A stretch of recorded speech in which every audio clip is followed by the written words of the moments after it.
This is a Rogue Media Network podcast.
Hello.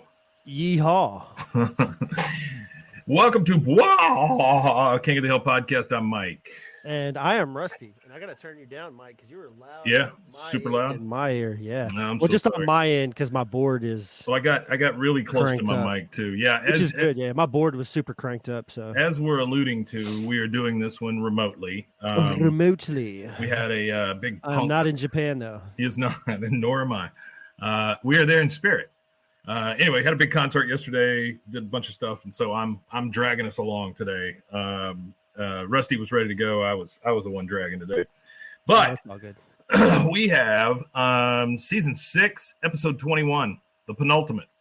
The penultimate. Yeah, we're almost to season 7 for those of you who haven't listened to us for very long or you knew what this. Season 7 is where I start to not really like King of the Hill as much as the first 6 seasons.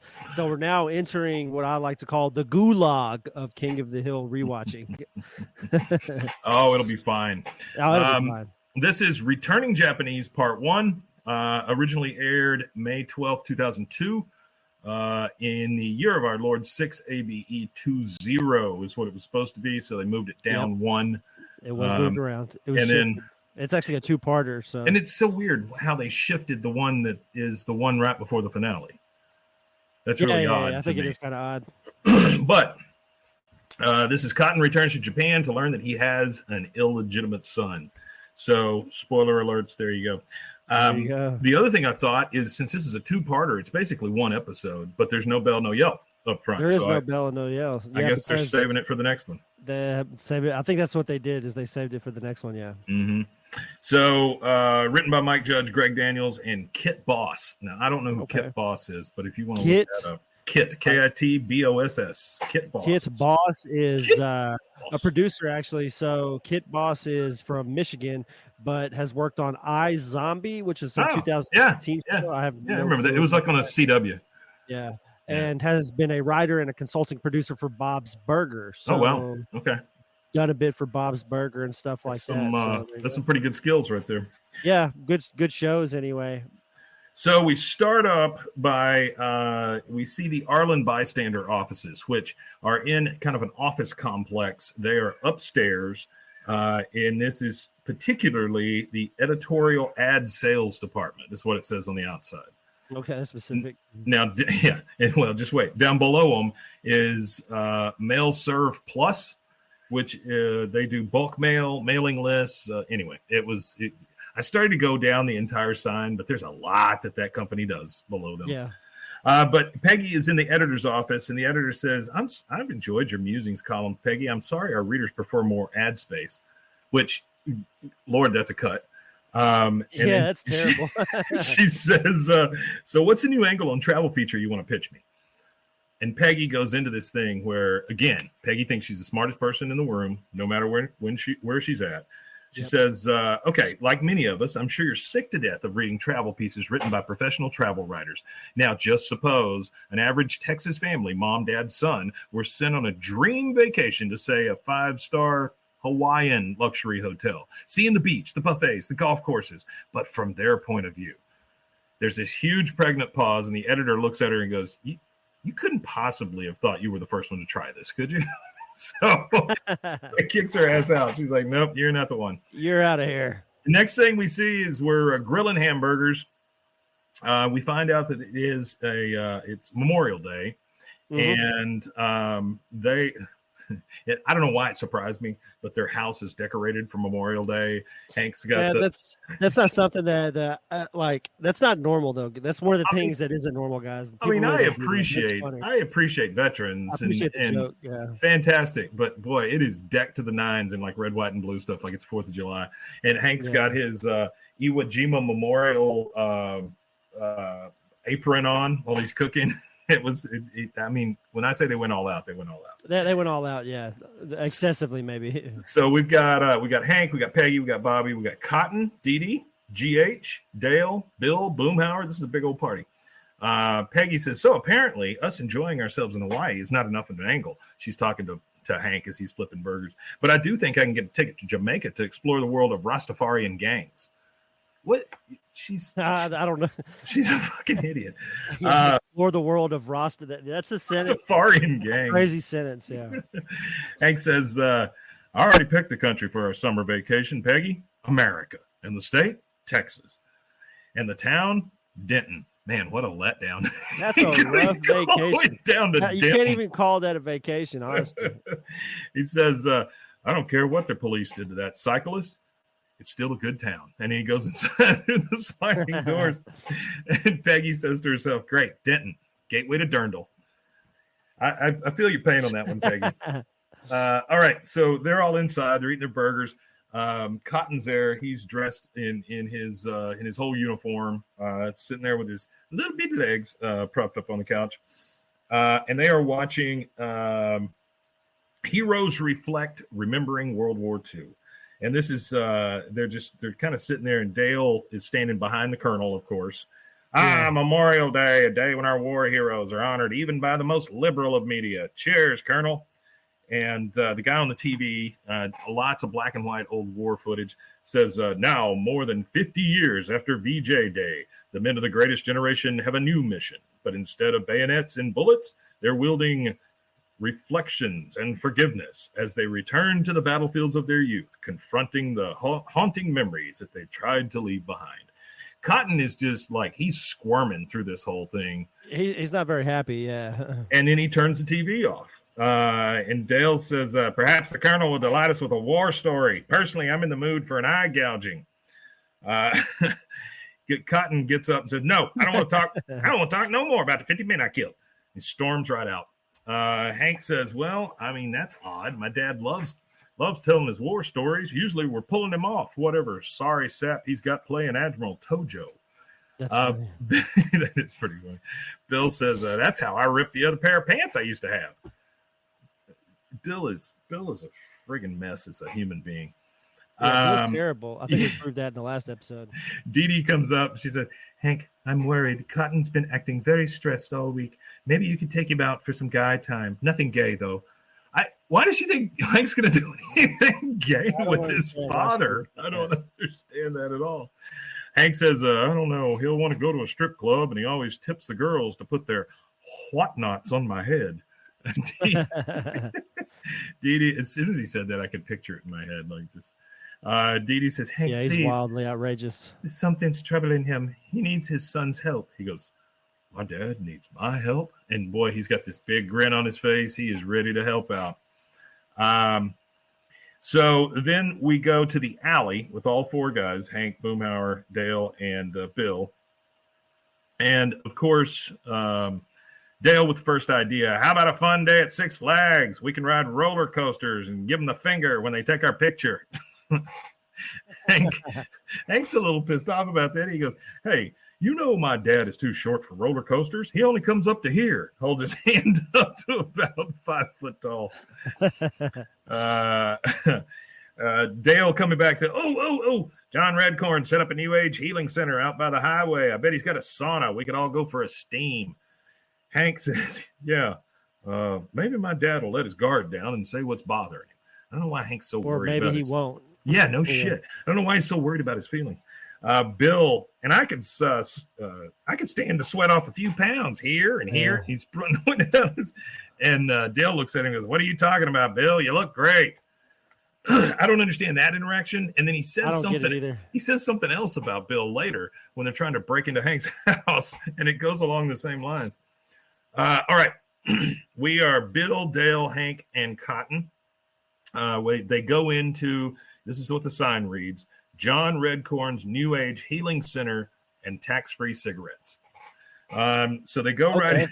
Oh yeah, because have we done that episode yet? Yeah, he has got that little piece of land. Yeah, so he's got the little piece of land, and I imagine that it's probably like zoned as a like Indian reservation, so he's able to sell things for tax free on it. Yeah, I think that's kind of funny because all he has is that little spot on the center of the highway. It's New Age Healing Center. He's onto something though, because he's at like a split in the highway. So it being at a split in the highway, if he set up like a travel center right there, he'd make $100. $100. All right, so at least 100 anyway. They're heading in, and Cotton says, "They got any geishas? They got any geishas in this crap hut?" He goes, "They just kind of walk in." Hank says, "Hi, John Redcorn. We're looking for something to relax my dad. Maybe we could use your steam room." John Redcorn turns around and goes, "It's a steam room, and it's a sweat lodge. It's one of the most intense spiritual experiences known to my people." Hank says, "Are you talking about that thing by the porta-john that looks like a compost heap with garbage bags on it?"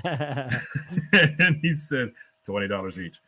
So they get into the sweat lodge. All five of them are sitting. Let's see, 1, 2, 3, 4, 5, 6 of them, I guess, huh? Mm-hmm. They're sitting around inside this sweat lodge, which if you've ever seen it on movies or TV or whatever, it is just like a big tent. It's just dark, and the only light is the fire, and they keep pouring water on it so it'll steam and steam and steam. But all these guys are sitting around, no shirts, just in towels. Sweat lodge in it, yeah, a little scary. Inside the sweat lodge, John Redcorn says, "We bring 7 hot stones into the center of the lodge. The heat will cause the body and mind to release their toxins. I must warn you, things can get a little trippy." And Hank whispers over to Dale and says, "For $20, I could have sat in the truck with the windows rolled up." So it goes a few minutes. Funny. Yeah, it goes a few minutes. They keep sweating. They keep steaming. John Redcorn keeps feeding the fire. And now we see Bill. Everybody's so sweaty and gross, and the steam's everywhere. And you can see it's going lighter. You see a little bit of steam, a little bit of sweat drip off of Bill, fall on the ground. And he goes, "Well, that's it. That's the last of it." And then he has sort of a vision. And what Bill has, honestly, is probably the best case scenario in any of these. Yeah. He's naked on a motorcycle, and he's going as fast as he possibly can, freaking screaming. And then we see that he is doing a big jump off of a giant fork into a big blueberry pie. And so he said that's how he's going to die. So, he goes, "Dale, I know how I'm going to die." Yeah. It's a hell of a way for Bill to die, though. Like, it's not a terrible way to die. Yeah. If you're going to die, Bill, you got to die. Like, you got to go out with a bang, Bill. Eat your way out of this pie.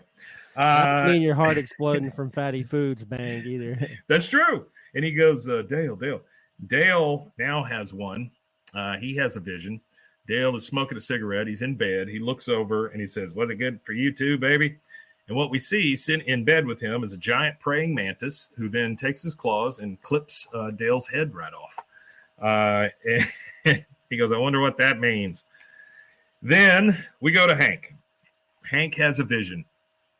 In his vision, him and Cotton are equals. And Cotton is talking to him like he respects him, like he loves him. And he says, "Yes, Sweat Lodge was a wonderful idea. I waited my whole life to tell you this, boy. You're a good son, and I'm switching to propane."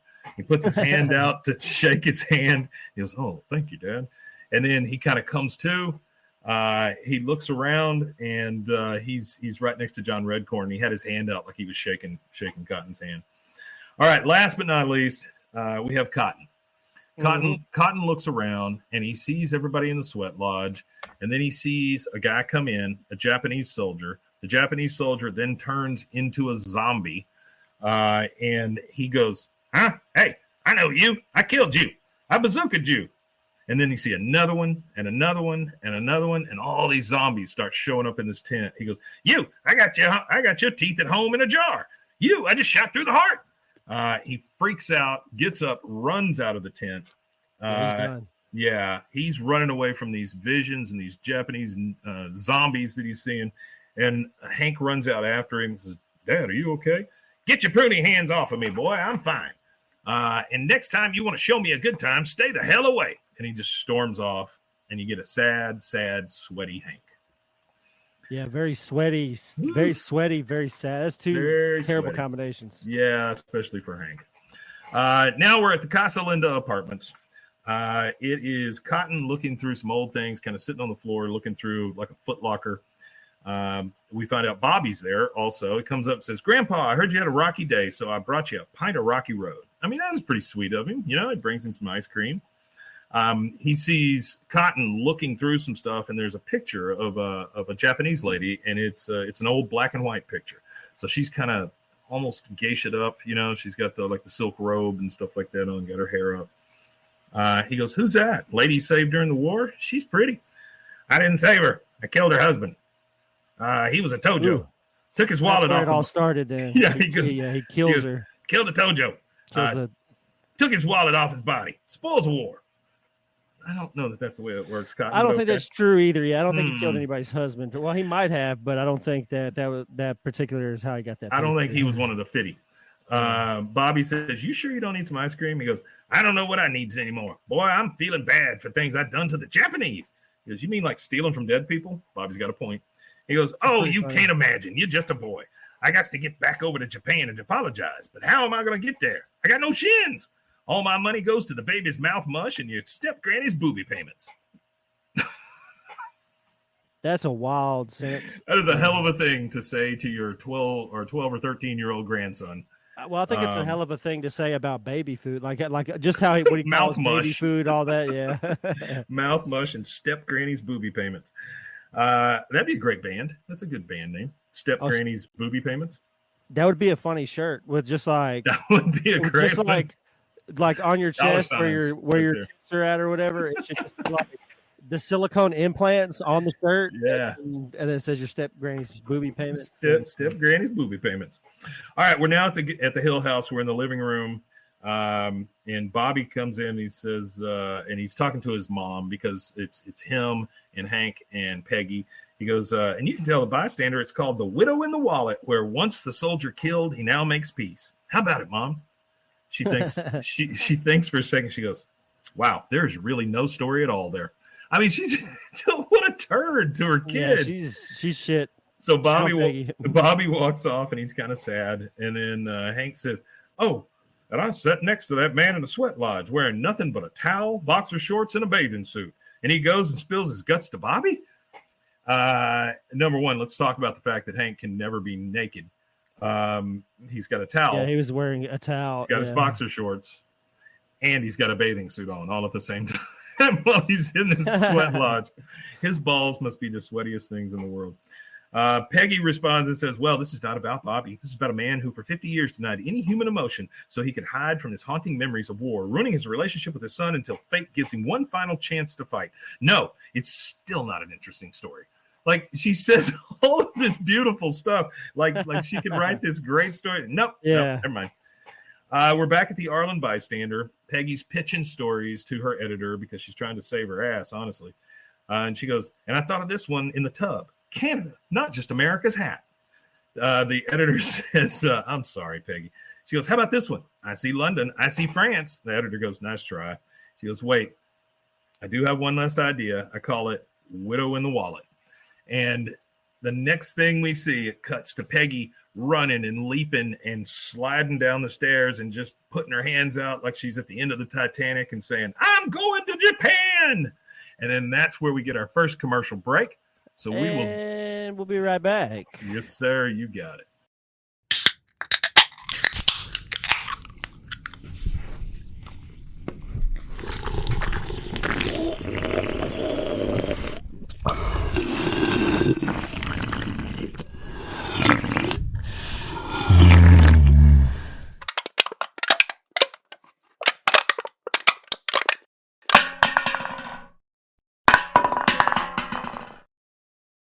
And we are back. We're back. We is back. You know what? That's the one thing I don't like about not recording in the studio is that usually that's where we banter. That's right. We usually have Yeah. something going on. Yeah. Yeah. All right. So we're back from that one. Now we're at the Hill dinner table. Peggy is sitting there and Bobby is sitting there. And That's got to be a tough dinner table to sit at. Oh, I can't even imagine. Like the food can't be good. The food's tension, bad. The tension's bad. Yep. Oh, yep. Man. And Peggy's in it for herself. She goes, the bystander got the Japanese Tourism Bureau to give me 2 first-class tickets, but I traded them in for 4 coach seats. I could have gotten 5, but what are we going to do? Take Luann? What an asshole thing to say. Whoa. Like, what are we going to do? Take Luann? Yeah, he's tough her, man. Bobby says, I can't believe I'm finally going to Japan. I guess I never really wanted to go there, but I still can't believe it. Hank says, I don't know, taking my dad to Japan, it's a 20-hour flight, and we'd have to give him passports. And what if he falls into his old habits of, killing them? he's got a point. Yeah, I mean, I'd say that's valid. Yeah. What if he falls into his old ways and kills him? Now we're in the alley. We got all 4 guys. Hank says, believe me, I'd rather go to Denton to fix this problem, but there's no Japanese there. I checked the phone book. We're getting in a little bit of racist territory here. It's getting a little sketchy. It's getting a little tough. I checked the phone book for Japanese people. Dale says, I have no formal opinion on the Japanese. I know that must disappoint you. Hank says, would you fellows mind taking in my newspaper while I'm gone? If I let them stack up, it's just like telling the burglars, please rob me since I make enough money to subscribe to a paper. Dale says, may I suggest we put the case.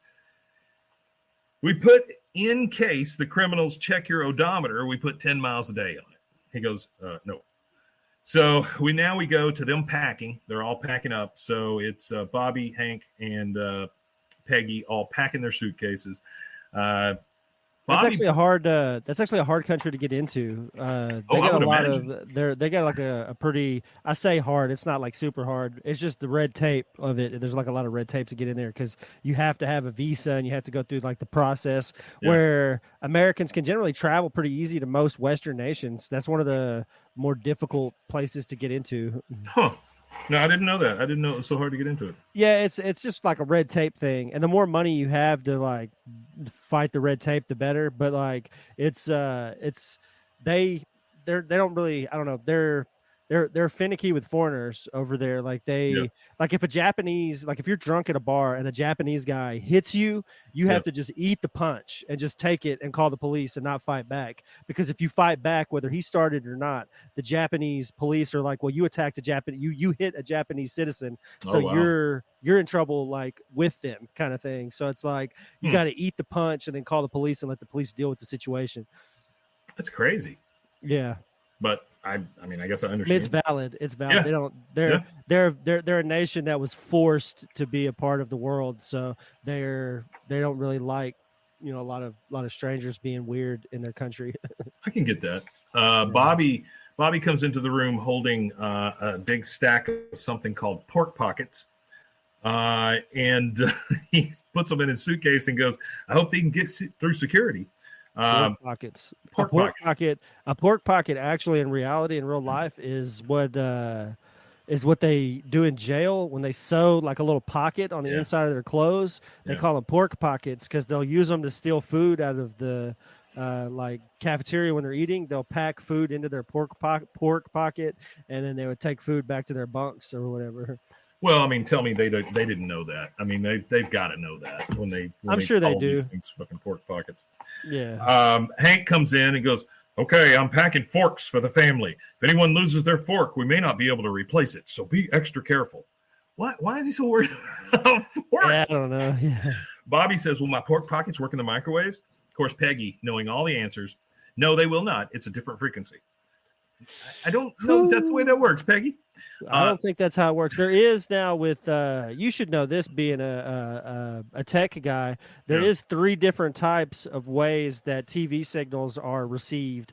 There's NTSC, which is what North America uses. There's a European one, PAL, PAL, and then there's one that's specific to Japan. I think Japan uses PAL too, but they all have their own formats. So like you can't you can't hook up like an American VCR player to one of their things without something that changes like the megahertz or whatever the hell it is, the frequency stuff. I used to have a Sega Dreamcast, and when they first came out, one of the big things was you could go online and download games. That was like the easiest. Sega Saturn and Sega Dreamcast were like the last two disc games that you could really just bootleg in mass. Well, and the nice thing about the Dreamcast is you could leave the top open and it would still load. So that meant that you would burn this disc that would allow you to then run all these games that you downloaded from somewhere, right? Some of them were just garbage, and it's hard to play Seaman without all the stuff and the things that came with it and things like that. So, but one of the things was I got to play a bunch of Japanese games, but all of those guys would have to take those Japanese games and then convert them, because they were using different frequencies and stuff, and so they would have to burn them and make them into regular files that we could then torrent, download, and burn onto a CD. But one of my all-time favorites was a Japanese wrestling game, and it's because you could play as Leatherface from Texas Chainsaw. Oh, that's awesome! Yeah, my favorite Sega, the real Japanese wrestler, by the way. Yeah, was Power Stone. Power Stone. Which one was that? It was like a 3D fighting game. You're in like a 3D world or whatever, and then your power thing at the end was called, like, you had like a power stone that you'd collect these stones and they go to one while you were fighting, and then you'd have like your ult move or whatever. So it's almost like a Avengers thing, like the glove, where you had the stones in it and you had to have them all to make it do a thing. Loosely, yeah, something like that. That's the same kind of idea, yeah. But every character had their own like power move, and you would collect the stones to make the power stone to do your thing. I could be butchering that game completely, but it is a fighting game. That's for sure. I watched a video, and I'm sorry, we'll get right back to it. I watched a video last night about the most controversial video games ever, and there's a lot of them. Rusty says, "What's up, dogs?" Arthur says, "We met Tanya in a little late." That's okay, Arthur. No big deal, man. That's all good. We're all over the place today, so our time kind of got screwed up. All right, so let's see. Where is we? We're packing. Luann comes. Oh, hold on. I don't mean to interrupt you. No, you're good. I had to remember the character's name. So there was one character that I liked to play with the most, and it was because the name was really funny. He was an aspiring chef and a martial artist. His name was Wang Tang, and the reason why I liked him is because he had his power fusion move resembled like Super Saiyan things, and then he had two moves that were or whatever. Yeah, kind of like that. And he kind of looked like it too, like kind of similar kind of thing. But he would do two moves that were based on Goku's moves, which was the Kamehameha and the Spirit Bomb. But he had two different moves or whatever that were similar to those, and that was the one I liked. Yeah, that's cool, man. I love playing some of those old games, and every once in a while I'll go grab some torrents or something. See if I can't find a way to play them on because I've got some old school controllers. Anybody that's got Amazon. Yeah. Anybody that's got Amazon Prime right now, they do free game giveaways all the time on the Amazon Prime Gaming, like on on the gaming thing. One of the games they have right now is a remastered version of the Gargoyles game from like Sega and Nintendo and stuff like that. And they've got it's cool because you could do it while you're playing, and you just hit like I think it's like one of the bumpers. You just hit the button and it changes to the graphics. So while you're playing, you could go to like modern graphics. And it's seamless too, because I was doing it for fun while I was fighting, just to see what it looked like. And it'll go from 2024 to 1995. It's pretty cool. Yeah. So it goes to like a 16-bit versus modern graphics. Yeah. Maybe even less than that. It might even be less than 16-bit when that game came out. Honestly, I can't remember. But either way, it's got like the little button, and you can like toggle it while you're actively playing with. I think so. Maybe 16. Yeah, it's one 16. of them. Then. Yeah, it's probably 16. Yeah. All right. So Luann comes in. She's a very, very happy person, by the way. Hey, Lady Bird and Luann is here. We're going to have a sleepover at my house, girlfriend.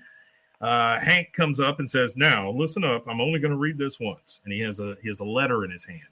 "Hi, my name is Lady Bird. I like long walks, my arthritis medication, and 2 cups of kibble a day. I'll try to outsmart you and get 3 cups, but I know you're too clever for that, Miss Platter." She comes over to Hank. She's like, okay, Hank, I don't think she wrote this letter. Hank just goes, trips off. I mean, he's just like, screw it. She can't take care of my dog. Trips off. All right. So now we're at the DFW airport at the international terminal. They are starting to move up to get on the plane to go to Japan. 20-hour flight. Jesus. That's a long flight. Yeah, I mean, of course, there's a lot of Japanese in line. The person taking the tickets is Japanese, all of this stuff. He is starting to kind of get those little flashbacks, but he's in line. For some reason, he wears his uniform the entire time. But I don't understand that. I didn't know why he was in that the whole time. They're waiting and waiting. And Peggy says, all right, one last thing, people. If anyone gets lost in Japan, we'll meet back here. How the fuck does that? It makes no sense. Just get back to this airport. Okay.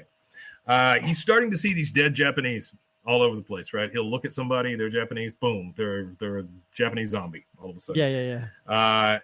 He looks at the ticket taker and goes, she's a Japanese. Hank says, Dad, they're called Asians now. He goes, what? What if she knows what I've done? What if they get angry? They can fly at you. I saw that Crouching Tiger program. That is a very, very fine joke. They all get into the plane. Hank and Bobby settle down in their seats, and they've got a couple of magazines with them and stuff. And the attendant comes up, and she says, sir, you are in an exit row. Will you be able to assist other passengers in case of an emergency? Hank, of course, absolutely. I mean, just like nothing happened. He is, yes, sir, I will do that. She says, is your son under 13? He has to be 13 or older to sit in the emergency row. Hank says, he is 13. Then he thinks about it for a second, taps her on the shoulder and says, to be honest, he's a great kid, but in an emergency, I don't know. And Bobby goes, Dad. He goes, I'm sorry, Bobby. Bobby gets up and he goes, what can I say? He's right. And just walks off. He goes to get another seat. Okay, so we're back in the alley with all three guys. We get yep, mm-hmm. A paper is thrown at the house. So I don't know what time it is.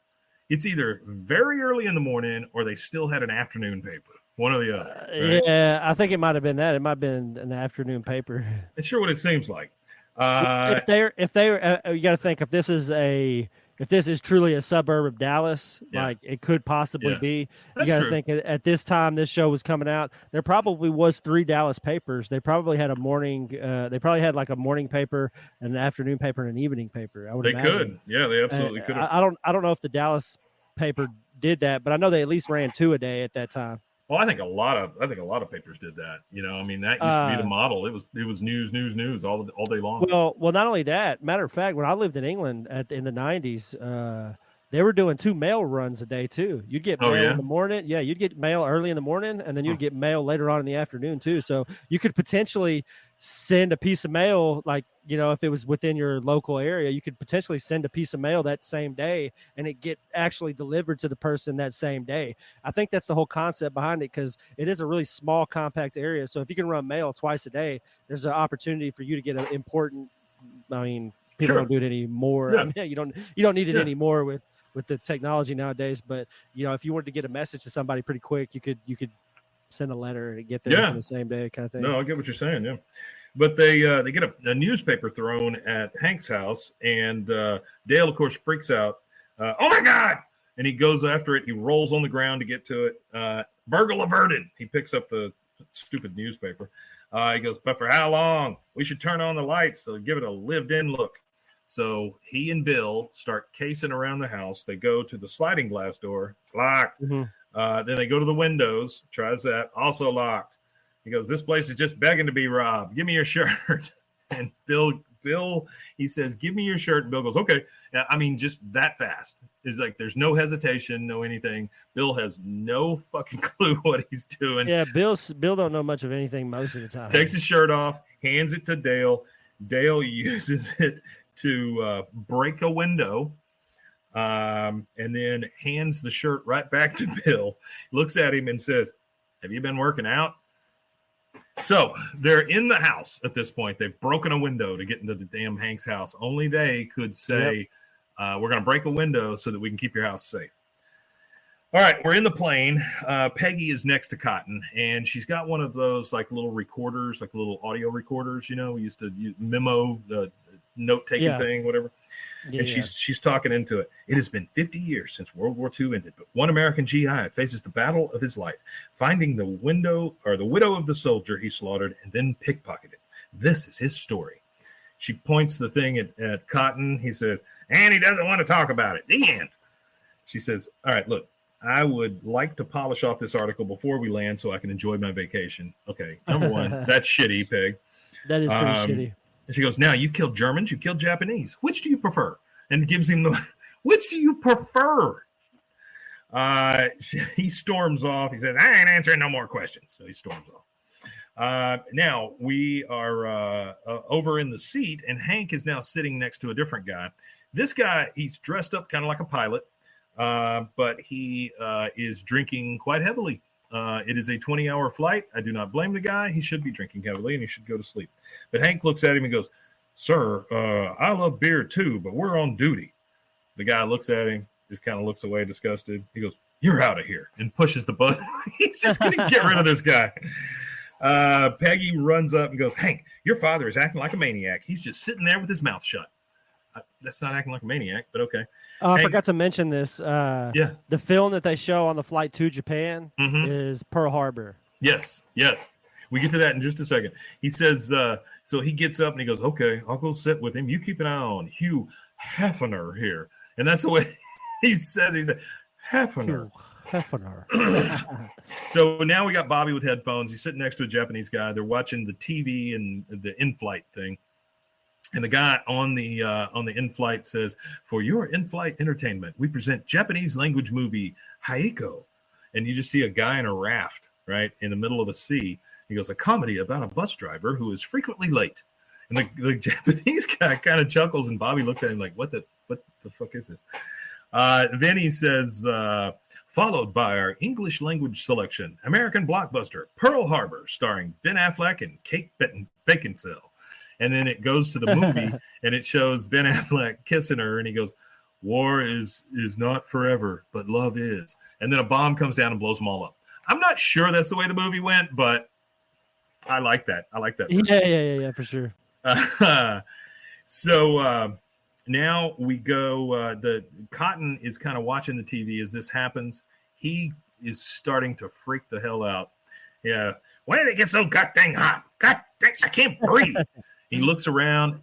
Everybody starts looking back at him. They all look like Japanese zombies. He goes, move your seat up. Ain't got no room. Start banging on the seats and stuff. Hank finally comes over. Dad. He goes, we're surrounded. And then one of the attendants comes up and says, sir, if you don't calm down right now, we're going to have to land the plane in Hawaii. I'm required to issue only one warning before I taser you. Hank says, it's okay. He's having a war flashback. Help get him somewhere safe until he calms down. We then go to that beautiful view of Arlen, that overview as the sun's rising and all that stuff. What is that? Archer? The West Archer, yeah. He puts that cinematic spin on some of these. Yeah, it's really shots. Cool. Yeah. Yeah, no, he really is. He's really great art director for sure. And we go inside of Luann's house. Lady Bird is laying there sleeping. And she goes, snack time, Lady Bird. Sorry, your hard-boiled egg is an hour late, but you're so old you probably forgot. She goes, Lady Bird. Lady Bird just lays there. Lady Bird. She just lays there.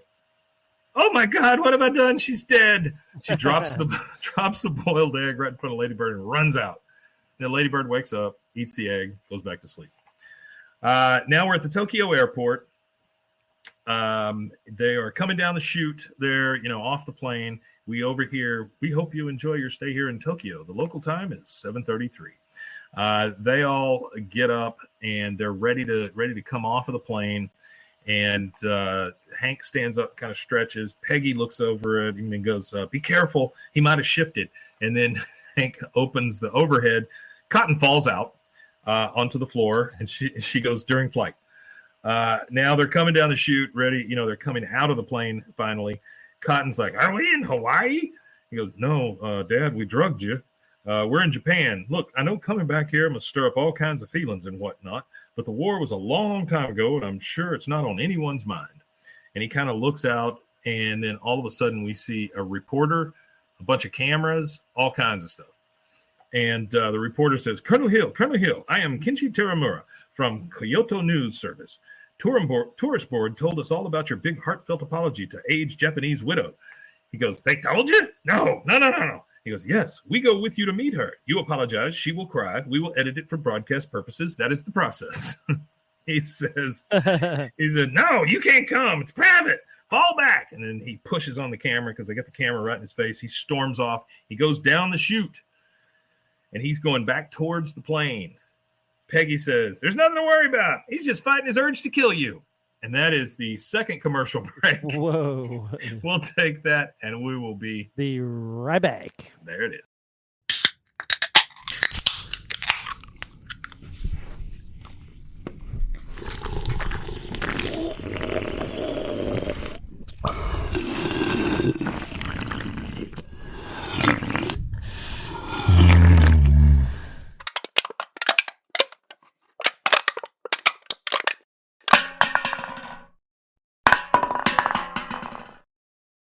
And we are right back. There it is. All right, so we're back. Cotton has now gone back to the plane. Peggy has reassured everybody that he's just fighting his urge to kill everyone. So we're back on the plane. Hank is looking, and he sees Cotton sitting in one of the seats still. Dad, he goes, you work at a gas station. Fuel this thing up. Fly me back to Texas. He goes, dang it, Dad, there's no place I'd rather be, but we came here so you could make your peace with the widow in the wallet. Goes, not with all them cameras out there. I just needs to say my sorries in private. How am I going to get past the paparazzi? And he looks out, and there's a bunch of paparazzi. Paparazzi. There's a bunch of terrible. There's a bunch of people out there taking pictures and stuff. Hank shuts the window on the plane.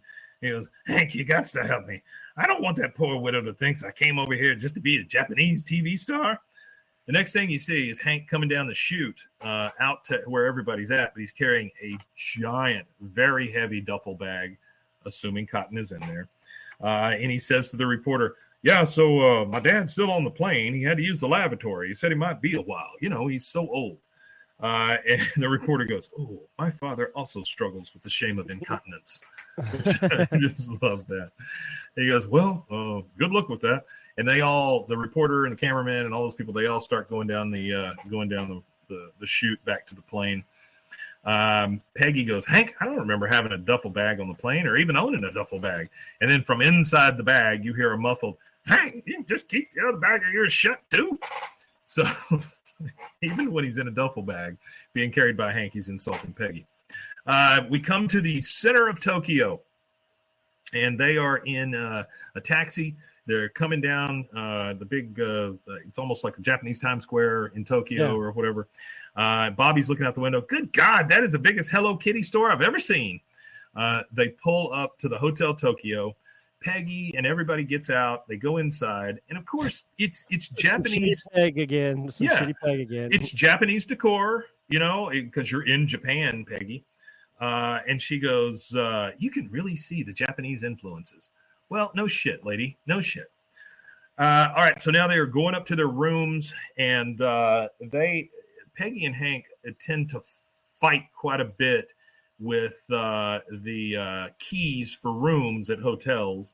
And so he's putting it in and trying it, and it's locking back, and she's egging him on. Now, Hank, now. Oh, Hank, I'll do the handle. You do the card. Ready? And they start jicking back and forth trying to do it. And then now, and then they finally get in their room. It is very, very small. There's a tiny little couch. There's a sink. And then there's a big wicker wall at the back. And it is a very, very small room.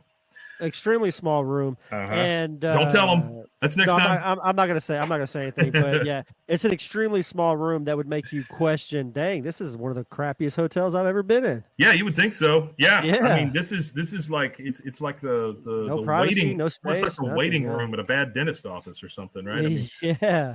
She goes, Peggy looks around, and they all look around, and Hank goes, good Lord, they build transistor radios bigger than this. Bobby goes, where are we supposed to sleep? Peggy says, pull out sofa. Yes, I called it. Like, she called it over her family. She says, Hank, you can share the bed with me, as is local custom. Well, yeah, everywhere. And Bobby, you can sit at the desk and sleep like you do at school. What kind of plan is that? That's a terrible plan. All right, now we're Terrible plan. we see Dale and Bill. They're outside of Hank's house. They're polishing the new window they put in. He says, "Job well done." Bill looks inside and goes, "Yeah, but now you can see how empty the house is." Dale says, "I have an idea." Now we're inside of Hank and Peggy's bedroom. Dale is dressed up like Hank in his work shirt. Bill, of course, is putting on Peggy's dress in the background. And Arthur says, "Baby sleeping in the dresser drawer," which is cotton, which is what I have cotton for Hank. Yep. And then he looks over at Dale and goes, "Can you zip me up, Hank?" I mean, this is a creepy damn thing they got going on here. Yeah, it's a tough little really weird little exchange. We go over to Luann's house. She's bringing in another dog that looks just like Ladybird. She goes, "Okay, Pound Dog, your job is to pretend to be just like that dog over there, but just not so dead." Then that one goes over and sniffs Ladybird. Ladybird gets up, starts growling. They start running around, chasing each other. And she goes, "Oh, my God, it's a miracle." Wait, you're getting each other mixed up. Like she can't tell which dog is which. Yeah. Now we go over to, we're back in Tokyo. We are in Cotton's room. He goes, "Dad, I'm here to offer you my services in finding that woman." What a weird thing to say. That just I don't know. That was really weird. And honestly, it makes you think, this mystery woman, was she like did he kill her husband? Was she just actually a prostitute? Maybe, like there's with his dad, whatever he says, you honestly really can't, you can't really take it as truth. No. And then you got to really think of how heinous, or not heinous, I don't want to say that, but how wild of a situation it might have been how he met this lady. She could be a stripper, a prostitute. She could be anything. Yeah, she could be anything. A nice lady, which, that's true too. She could be anything. Absolutely. He says, "I can at least see over some fences you can't," which, I mean, that's totally true. He goes, "Nah, I'm saving it for tomorrow." He seems very calm, by the way. "Nah, I'm saving it for tomorrow. Got to get a good night's sleep in case apologizing is harder than I think it'll be." And by the way, he has no pants on. Yeah. Hank says, "I'm really proud of you. It takes a war hero to kill 50 men, but it takes a gentleman to apologize." He says, "And I couldn't have done it without you. Getting me on the plane, putting me in that bag, getting me off the plane, buying me them mints." Hank says, "Well, thanks, Dad. I've been wanting to do this for a long time." Stands up and puts his hand out to shake it. And then there's a knock at the door before he gets his hand shook. "Mr. Hill, valet, here are the roses. My apologies. I was unable to find the brand of cologne. Here's the map for the addresses you requested and pants." He just shuts the door right in his face. And from behind the door, you hear, "The cologne has displeased you." Hank said, it's just a great throwaway joke. Hank says, "Dad, what's going on here?" He goes, "I pooped myself." "Yeah, that explains the cologne in the new pants." He goes, "Well, what about the flowers and the map?" And then you see some dye starting to run down Cotton's face. Yep. He goes, "You dyed your hair?" He goes, "It's shoe polish to make me look younger." He goes, "Good Lord, the wallet woman isn't some mystery. You slept with her, didn't you?" "A lot." "Did you even kill her husband?" Wasn't married. See, here we go. Yeah. Here we go. Yeah. The layers are being peeled back. He says, "God dang, she's no window. You're no gentleman. You're a dirty old man. And I think I almost shook your hand." And he storms right out the room. Now we're in Hank's room with Peggy and everybody. And he goes, "He drags us halfway around the world so he can go on a wild scooch hunt."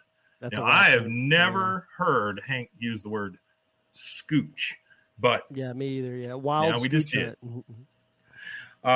She says, Peggy says, "This is terrible. This is not the story I sold to Arlen Bystander." Of course, she's worried about the story. She's not worried about anything else that's going on. And already wrote on the plane. Well, she's a freaking awful person. Bobby says, "But this story's even better." She goes, Cripple returns to Japan with regret, not for the 50 he killed, but for one he loved. Yes, I would not be surprised if they turn this article into a movie. Hank says, "Hollywood's not going to want to make a picture about an adulterer." Hank, I don't think you've seen any movies. She says, "Hank, no one cheats on his 40-year-old wife with an 80-year-old girlfriend." And then we get a knock at the door, and it is Cotton. You can hear from behind the door. He says, "Hank?" Hank looks at Peggy and says, "Tell that lying bastard I'm not here. I'm going to go to the sink and take a shower."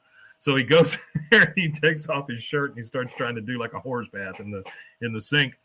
And Peggy opens the door, and he overhears Cotton telling Peggy, "I needs a picture of Hank and Bobby to bring to is it Michiko? How do you say her name? Michiko? Michiko. Michiko. Yeah. Michiko. Yeah. He goes, I need a picture of Hank and Bobby to bring to Michiko. Show her what I've done with my life. Peggy starts, I have a lot of pictures of me. Here's one of Hank and Bobby and me. Again, I got a lot of pictures of me. Doesn't even think about what she's saying. She says, I got a lot of pictures of me. Oh, here's one with me, Hank, and Bobby. This'll do. And I thanks you. She shuts the door. Peggy says, nobody brings photos of their son on a booty quest. Okay, we got two things that have happened here in this episode. One is Hank has used the word scooch to refer to chasing ladies, right? Why are you saying the word scooch, bud? Scooch hunt. And then we got Peggy saying booty quest. So if nothing else, I would love a shirt with just Peggy's face on it and her just saying booty quest. I just think that is the greatest thing ever made. Hank says, and I called him a dirty old man. I owe him an apology. He goes to open the door and it won't open. He turns to Peggy and says, Peggy, can you turn your feet sideways? I can't open the door. Another just fantastic throwaway joke. Just, Peggy, move your feet because they're so damn big I can't open the door. Now, we're on a taxi ride with Cotton, and they pull up to this hotel or I'm sorry, an apartment complex, I would assume. They all get out. Hank says, this is it. The squiggles on the address the concierge gave us match the squiggles on the sign. What a wild way to have to go someplace. Yeah, that's crazy. The squiggles match. They get up the nerve, or they go up and they find Cotton. He's standing there with the roses in front of the door. He's not knocked yet, but he wants to knock. And he's trying to get up the nerve. And they come up behind him and he goes, you can do it, Dad. He goes, what if they doesn't remember me? It's been 50 years. He goes, I think it'd take a lot longer than that to forget you. And that's very true. Yeah. He goes, thanks for coming, Hank. You're a good son. And then they actually have a freaking handshake, which is nuts. And he goes, okay, here goes. He knocks on the door, and they're all waiting. And guess what? To be continued. To be continued. That is it. That's the penultimate. You know what? I'm sorry. I screwed that up, Rusty. That is not the end. What happens is the door opens up, and who do we see? Oh, Junichiro. We see Junichiro. We see Hank. They see each other. And we just get, whoa! Yep. And it is going to be continued. We get the credits. Everything goes the same. And then after the credits, we hear, the cologne has displeased you. And that is it, man. Yep, that's it. That is season 6, episode 21. And that is a 2-parter, and we will have the second part of Returning Japanese next week. You want to tell them where they can find us? Yeah, you can find us at BWAAAKOTH, and you can email us at BWAAKOTH@gmail.com. That's 3 A's. Also, we'll have a link in the description of this episode for my GoFundMe. We're still trying to get me some citizenship, so I'd appreciate that if you could share it or pass it along or donate whatever you can or can't do. I appreciate it, and I think that's it, Mike, unless you got something. I really don't. We had a great music show here last night here in Waco. Yeah. Lots of kids turned out. We had probably 200 kids that showed up, which is great. They didn't really have an outlet to just kind of go nuts and had a bunch of punk bands and heavy metal bands and stuff there.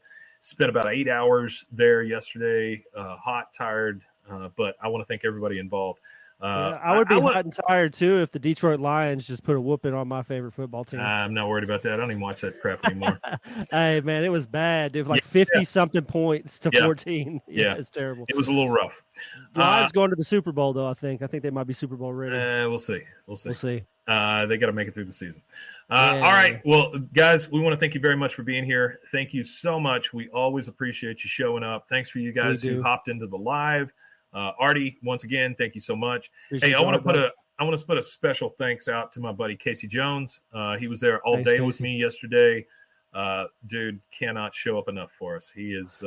Casey is a supporter. Yeah. Very good guy. Gotta love some Casey. No kidding. All right, guys, we will see you next time. And there's just one thing left to say. That's Wimatanye. Wimatanye indeed.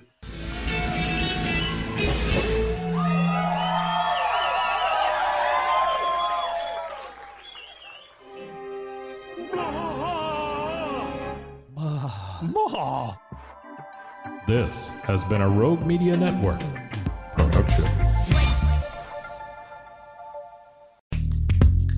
Are you a podcaster? Let's talk podcast hosting. Are you tired of your current podcast host? Need real support in a community that gets it? At Rogue Media Network, we offer top-tier podcast hosting services to help you thrive. From hosting and distribution to dedicated support, we've got you covered. Starting as low as $25 a month. Join our community of passionate podcasters today. Contact us at hello@roguemedianetwork.com.